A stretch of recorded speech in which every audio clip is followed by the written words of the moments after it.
तर मुख्यमंत्र्यांनी जरांगेंच्या मुसक्या आवळाव्यात असं हाकेंनी म्हटलेलं आहे। जरांगेंना किती एंटरटेन करायचं हे मुख्यमंत्र्यांनी ठरवलं पाहिजे। गेली 2 वर्ष जरांगेंच्या आंदोलनाला गेवराईमधील आमदारांनी रसद पुरवली असाही आरोप हाकेंनी केला। देवेंद्र फडणवीस, तुम्ही मला अटक करा, मला गोळ्या घाला, पण त्या आमदाराची विल्हेवाट लावा अशी भूमिका हाकेंनी मांडली। ओबीसींची भूमिका कायद्याच्या विरोधात कधीच नसते, पण आमचं आरक्षण जात असेल तर लोकशाही मार्गाने आम्ही आमचं आंदोलन उभं करू। पोलिसांनी आम्हाला अटक केली तरी ओबीसी आरक्षणाच्या बचावासाठीची लढाई आम्ही सोडणार नाही असं हाकेंनी म्हटलेलं आहे।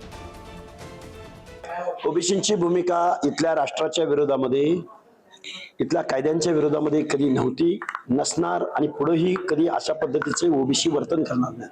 पण ओबीसीचं आरक्षण जात असताना आम्ही कायदा सुव्यवस्था बाळगणारे पाळणारी माणसं आहोत। आम्ही न्याय हक्क आणि लोकशाही मार्गाने आम्ही महाराष्ट्र शासनाला जी भाषा समजते त्या भाषेमध्ये आम्ही आमचं ओबीसीचं आंदोलन उभं करू।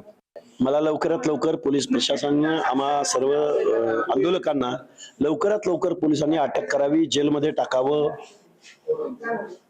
पीसी द्यावी, पण आम्ही ओबीसीच्या आरक्षणाच्या बचावाची लढाई आम्ही थांबवणार नाही।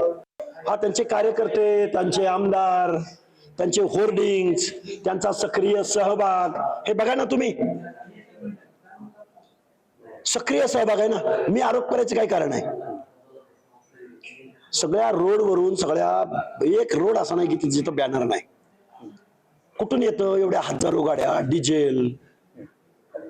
त्यामुळं निवडून आलेल्या माणसांकडून हे अपेक्षित आहे।